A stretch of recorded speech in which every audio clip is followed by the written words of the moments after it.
त्यस भएर ग्रान्ट होस् अथवा लोन त्यो राष्ट्रिय हितमा छ कि छैन, पहिलो हाम्रो प्रस्थान बिन्दु त्यहाँनिर हुनुपर्छ भन्ने मलाई लाग्छ। दोस्रो, निस्सन्देह म पनि सहमत छु, अहिले यति बेला नेपालले ठुला प्रोजेक्टहरूमा ऋण लिएर भार बढाउन सक्ने अवस्थामा छैन। त्यसै पनि 42-43% कुल जिडिपीको लोन अब एकदमै धेरै त होइन, तर हामी झन्डै सेचुरेसन जस्तोमा पुगेका छौँ। अब हामी अलि सजग हुनुपर्ने ठाउँमा पुगेका छौँ। अब हाम्रो उत्पादकत्व वृद्धि भइरहेको भए, हाम्रो ग्रोथले त्यही ढङ्गले चाहिँ धानिरहेको भएदेखि त्यो साह्रै ठुलो कुरा होइन। तर ग्रोथ 4% पनि नपुगिरहेको परिप्रेक्ष्यमा हामीले पुँजीगत खर्च 22-23% टोटल छुट्याउँछौँ कुल बजेटको, खर्च हुन्छ त्यसको पनि 50%। यो स्थितिभित्र हामीले थप लोनहरू लिन सक्ने अवस्थामा चाहिँ छैनौँ। त्यसो भएको हुनाले अहिले यति नै बेला चीनसँग BRI अन्तर्गत कुनै ठुला प्रोजेक्टमा लोन लिएर गरौँ भन्ने खालको कुरा यति बेला फर द टाइम बिइङ चाहिँ त्यो आवश्यक उचित छैन, अथवा यो टाइम चाहिँ परिपक्व होइन भन्ने नै लाग्छ मलाई। सायद सरकार र सरकारमा रहेका मुख्य दलहरूको बिचमा यो विषयमा चाहिँ अन्डरस्ट्यान्डिङ पनि भएको अवस्था छ। हामी कहाँ चाहिँ पटक यस्ता समस्याहरू दोहोरिने गरेका छन्। 2053 सालमा एकीकृत महाकाली सन्धि भयो।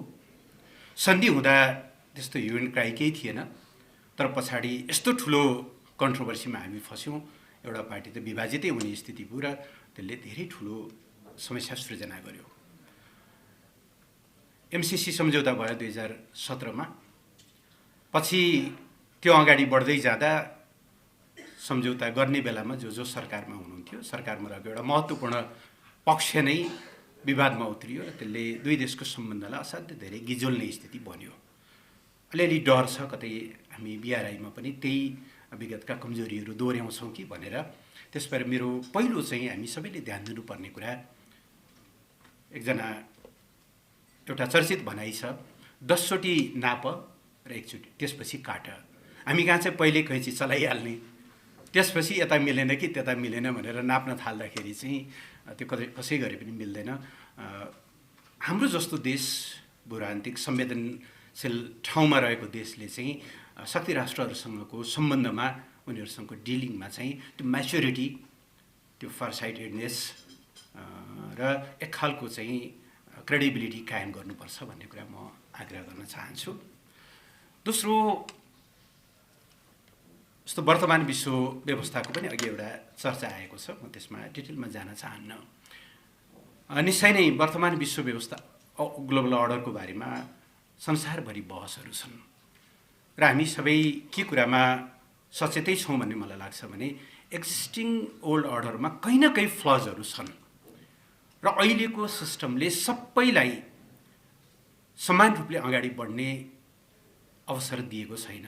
त्यही भएर होला UN ले पनि पटक भन्छ नि, नोबडी सुड ल्याग बिहाइन्ड, कोही पनि पछाडि पर्नु हुँदैन भनेर। कहीँ न कहीँ विश्व व्यवस्थामा समस्या छ भने त्यसमा छलफल गर्न, विमर्श गर्न, त्यसमा करेक्सन गर्न, त्यसका अल्टरनेटिभहरूको बारेमा आएका छलफलहरूमा सहभागी हुन हामीले सङ्कोच गर्नुहुन्न भन्ने मलाई लाग्छ। स्ट्याटसको जे छ त्यसमै चित्त बुझाएर बस्ने हो भनेदेखि मलाई लाग्छ हाम्रो जस्ता विकासशील देशहरूले चाहिँ थुप्रै कुराहरूमा हामी पछाडि पर्छौँ। WTO को अहिलेको फ्रेमवर्क, यसका ट्रेड ढाँचाहरू एकदमै सबै ठिक छन् त? नेपाल जस्तो देशले त्यसबाट साँच्चै नै न्याय पाउने अवस्था बनिरहेको छ त? अहिले क्लाइमेटका यस्ता धेरै कुराहरू चलिरहेछन्। अस्ति बागुमा मध्यरातसम्म लामो छलफल गरेर बल्ल $50 बिलियन बढाएर चाहिँ सम्झौता त भएको छ, तर के अहिलेको ग्लोबल क्लाइमेट नेगोसिएसनले साँच्चै नै नखाएको विष लागेको जस्तो नेपाल जस्तो देशहरूका लागि चाहिँ न्याय दिइरहेका छन् त भन्दा मेरो यसमा भन्न खोजेको कुरा के हो भनेदेखि एक्जिस्टिङ ग्लोबल अर्डरमा पनि कहीँ कतै त्रुटिहरू छन् भने त्यसमा हामी छलफलमा जान तयार हुनुपर्छ। त्यसको अर्थ दुईटा ग्लोबल अर्डरको बारेमा बहस चलिरहेको होला, एउटाको लिड चीनले गरिरहेको होला, अर्कोको लिड वेस्टर्न कन्ट्रीहरूले गरिरहेको होलान्। हामी कम्प्लिटली एकातिर अलाइन भएर जान सक्दैनौँ, तर मेरिट बेसमा यो सिस्टममा यहाँनिर त्रुटिहरू छन्। नेपाल जस्तो देशका निम्ति चाहिँ यो खालको ग्लोबल फ्रेमवर्क हुनुपर्छ, अर्डर यसरी चाहिँ रिस्ट्रक्चर हुनुपर्छ भन्ने बहसमा पनि हामी कहीँ न कहीँ जोडिनुपर्छ होला जस्तो लाग्छ। र तेस्रो कुरा, देशहरूसँगको सम्बन्धमा हामीले जहिले पनि ध्यान दिनुपर्ने कुरा भनेको नेपालको राष्ट्रिय हित केमा छ। नेपालको संविधानले नेपालको राष्ट्रिय हितको मोटामोटी परिभाषा गरेको छ। नेपालको परराष्ट्र नीति जुन 2019मा हामीले जारी गर्यौँ त्यसले धेरै कुराहरू डिफाइन गरेको छ। त्यसबाट हामी गाइडेड हुने हो। त्यस्तो स्थितिभित्र हामी जुन अहिले भूराजनीतिक अवस्थितिमा छौँ एक किसिमले हामीलाई यो वरदान जस्तो पनि हो। तरिका मिलाउन नजान्दा यो किसिमले हाम्रो निम्ति ठुलो एउटा लायबिलिटी पनि हुनसक्छ। संसारको दोस्रो ठुलो अर्थतन्त्र चीन उत्तरतिर छ, जो धेरै कुराहरूमा चाहिँ उसले एउटा लिड गरिरहेको अवस्था देखिन्छ। संसारको 5औं ठुलो अर्थतन्त्र भारत दक्षिणतिर छ, सबभन्दा ठुलो पपुलस देश पनि हो र छिटै तेस्रो अर्थतन्त्र बन्नेवाला छ। चीन पहिलो बन्ने लक्ष्यका साथ अगाडि बढिरहेको छ। दुईटा संसारका यति ठुला बजार र यति ठुला अर्थतन्त्रको बिचमा रहेको देशले ती सम्भावनाहरूलाई अधिकतम सदुपयोग कसरी गर्न सक्छौँ र त्यो देशहरूसँगको आर्थिक विकाससँग हाम्रो लयलाई कसरी मिलाउन सक्छौँ। किनभने संसारमा अहिले कुनै पनि देशले आइसोलेसनमा विकास गर्न सक्ने सम्भावना छैन। त्यसो भएको हुनाले हाम्रो जब आर्थिक इन्गेजमेन्टको कुरा आउँछ, डेभलपमेन्ट इन्गेजको कुरा आउँछ, हामी यो दुईटा देशको विकाससँग कहाँनिर जोडिएर कस्ता कस्ता खालका पोलिसीहरूका साथ अगाडि बढ्यौँ भने हामी जोडिन सक्छौँ र हाम्रो अर्थतन्त्रले एउटा चाहिँ गतिशीलता निर्माण गर्न सक्छ। त्यो बहावमा, त्यो ट्रेन्डमा, त्यो प्रवाहमा हामी पनि कहीँ न कहीँ सामेल हुन सक्छौँ भन्ने कुरालाई चाहिँ ध्यानमा राख्नुपर्ने हुन्छ र यसलाई चाहिँ पोलिटिकल आइडियोलोजीहरू, पोलिटिकल बायसहरूबाट माथि उठेर हेर्नुपर्छ भन्ने मलाई लाग्छ। किनभने अहिलेको अन्तर्राष्ट्रिय नीतिहरू, अन्तर्राष्ट्रिय सम्बन्धहरू आइडियोलोजीबाट चलिरहेका छैनन्। आइडियोलोजीबाट चलिरहेको भएदेखि अमेरिका र अरबका शासकहरू, अमेरिका जसले आफूलाई डेमोक्रेसीको एकदमै पाइनियर भन्छ, र त्यहाँका शासकहरू बिचको सम्बन्ध, या चीन र म्यानमारका सैनिक शासकहरूको सम्बन्ध, त्यो त बन्दै थिएन। हरेक देशले आफ्नो राष्ट्रिय हितलाई ध्यानमा राखेर उसले पोलिसी चलाइरहेको छ भन्दाखेरि चाहिँ आइडियोलोजीभन्दा माथि उठेर हामीले चाहिँ हाम्रो राष्ट्रिय हित के गर्दा हुन्छ भन्ने कुराबाट हेर्नुपर्छ। यी तीनटा कुराको फ्रेममा राखेर चाहिँ हामीले बिआरआईलाई पनि हेर्नुपर्छ भन्ने मलाई लाग्छ।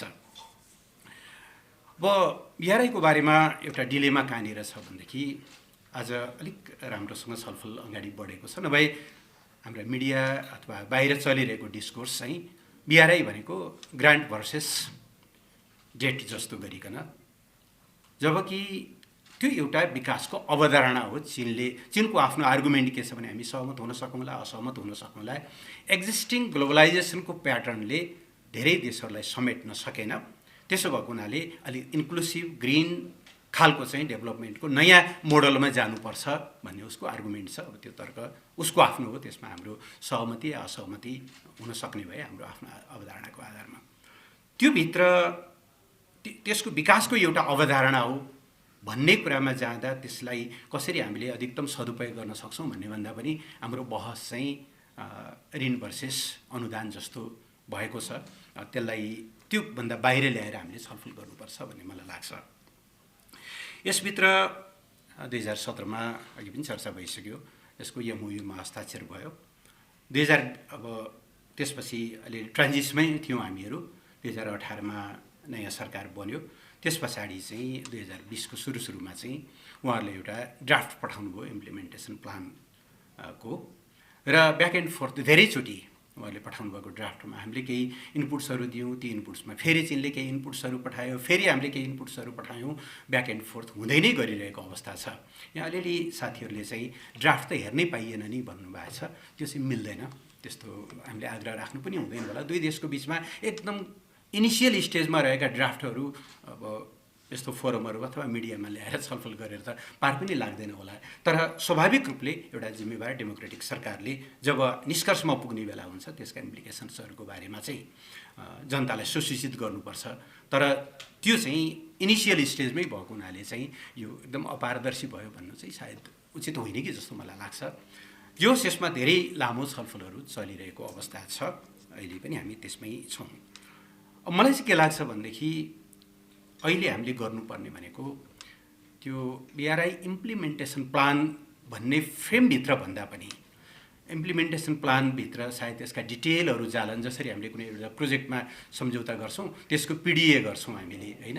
त्यस्तो गरी जानु त आवश्यक छैन होला जस्तो लाग्छ, किन यो त एउटा कन्सेप्ट हो।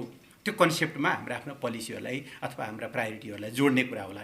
त्यसपछि जब त्यसभित्रको एउटा प्रोजेक्टको कुरा आउँछ, टोखा छ अरे सुरुङ बनौला अथवा चाहिँ डेडिकेटेड डबल लेनको सडक बनौला, जहाँ तातो पानीदेखि लिएर धुलीखेलसम्म अथवा किमाथाङकादेखि लिएर चाहिँ तल हिलेसम्मको बाटो बनौला, त्यसकोमा जाँदा इम्प्लिमेन्टेसनको डिटेल प्लान, त्यसको फन्डिङ मोडालिटी त्यसपछि आउने होला। त्यसबाट ठ्याक्कै शीर्षक चाहिँ इम्प्लिमेन्टेसन प्लान भन्दा पनि कोअपरेसन फ्रेमवर्क टाइपको केही गरेर जानुपर्छ कि भन्ने मलाई लाग्छ। सायद अहिले दुईवटा पार्टीहरूको बिचमा चलिरहेको छलफल पनि यसै सेरोफेरोमा छ जस्तो मलाई लाग्छ। अब त्यसो गर्दा एउटा फ्रेममा हामी जोडिने, चीनका र हाम्रा इन्ट्रेस्टहरू कहाँनिर कन्भर्ज गर्छन् त्यसलाई पहिचान गर्ने, जहाँनिर हाम्रा डाइभर्जेन्सहरू छन् सरी है यो कुरामा त हामी जोडिन सक्दैनौँ भनेर उहाँहरूलाई खुलास्त भन्ने र हाम्रो राष्ट्रिय हितमा त्यसलाई अधिकतम सदुपयोग गर्ने हिसाबले हामी जानुपर्छ होला। अब त्यसभित्र जब प्लानको कुरा, प्रोजेक्ट बेसिसको कुरा आउँछ, त्यसपछि मात्रै बल्ल ग्रान्ट की, सफ्ट लोन की, टेक्निकल असिस्टेन्स की, फरेन डाइरेक्ट इन्भेस्टमेन्ट की, जोइन्ट भेन्चर की, अनेकौँ कुराहरू आउलान्। हामी त्यो विषयमा पुगिसकेकै छैनौँ। त्यसो भएर अहिले चलिरहेको बहस चाहिँ अलिक सतही जस्तो भएको छ भन्ने मलाई लाग्छ। अहिले नै हामी ऋण कि यो अनुदान भन्ने बहसमा प्रवेश गर्ने बेलै भएको छैन जस्तो मलाई लाग्छ। जहाँसम्म लोनको कुरा हो, मेरो आग्रह छ, अघि प्रस्तुत गर्ने साथीलाई पनि मेरो आग्रह छ, लोनका विश्वव्यापी प्रभावहरूलाई हेरौँ। अहिले भर्खरै एकदम तातो बहस चलिरहेको एउटा देश छ सुरिनाम, जहाँ आइएमएफका कतिपय पोलिसीहरूको कारणले त्यो एउटा ठुलो सङ्कटबाट गुज्रिरहेको छ। बिआरआईका पनि आफ्ना इम्प्लिकेसन्सहरू छन्, अर्जेन्टिना आफ्नै ढङ्गले लडिरहेको अवस्था छ। त्यस भएर मैले हेर्दा लोन कुनै democratic loan, communist loan, red loan अथवा ब्लू लोन भन्ने हुन्छ जस्तो मलाई लाग्दैन। लोन नै हो। त्यो लोनका टर्म्सहरू होलान्, त्यसको ब्याज दर होला, पेब्याक गर्ने त्यसको चाहिँ समयावधि होला, त्यससँग जोडिएका थुप्रै शर्तहरू होलान्। त्यसको आधारमा मात्रै हामीले लोन कति लिने कति नलिने, हामीले तिर्न सक्ने क्षमता हो कि होइन, हाम्रो राष्ट्रिय प्राथमिकता प्राप्त योजना हो कि होइन, त्यसरी हेर्नुपर्छ होला। कहिलेकाहीँ बहसमा चाहिँ मानौँ संसारभरका जति पनि देशहरू लोनको अप्ठ्यारोबाट गुज्रिरहेका छन्, तिनीहरू सबै एउटा देशबाट लिएको लोनका कारणले छन्। अर्को देश अथवा मल्टिल्याटरल सङ्गठनहरूबाट लिएका लोनहरूमा त समस्या नै छैन जस्तो खालको बहस पनि उचित हो जस्तो लाग्दैन। एकदमै प्र्याक्टिकल बेसिसमा हामी जाउँ जस्तो लाग्छ। हामी आफै कहाँ पनि पटक मेलम्चीको बारेमा बहस हुन्छ। मेलम्ची हामीले जसरी कार्यान्वयन गरिरहेका छौँ, मेलम्चीमा जति लगानी भइरहेको छ, त्यसमा पनि त अलिकति हामीले छलफल गर्न सक्छौँ होला जस्तो लाग्छ। त्यसो भएर कुनै एउटा देश विशेषको उसको पोलिटिकल आइडियोलोजी भन्दा पनि त्यो देशसँग जोडिएका शर्तहरू के हुन् भन्ने आधारमै लोन, ग्रान्ट जेसुकै पनि हेर्नुपर्छ होला जस्तो लाग्छ। अब म चाहिँ के ठान्छु भनेदेखि, इभन कुनै देशले ग्रान्ट नै दिन्छ भने पनि यदि हाम्रो देशको राष्ट्रिय हितमा छैन भने ग्रान्टबाट बच्नुपर्छ। ग्रान्ट लिन सक्दैनौँ हामी। थुप्रै देशहरू बिचमा यस्ता ट्रान्जिसनको बेलामा कतिपय देशहरू कन्भर्जनको नाउँमा आइरहेका हुन्छन्। बाहिर त भन्दैनन्, तर भित्री उद्देश्य कन्भर्जन हुन्छ। ग्रान्टकै नाममा भए पनि त्यो त लिन मिल्दैन होला। छिमेकी देशहरूका राष्ट्रिय हितमाथि चुनौती खडा गर्ने खालका कतिपय कुराहरू आउलान्।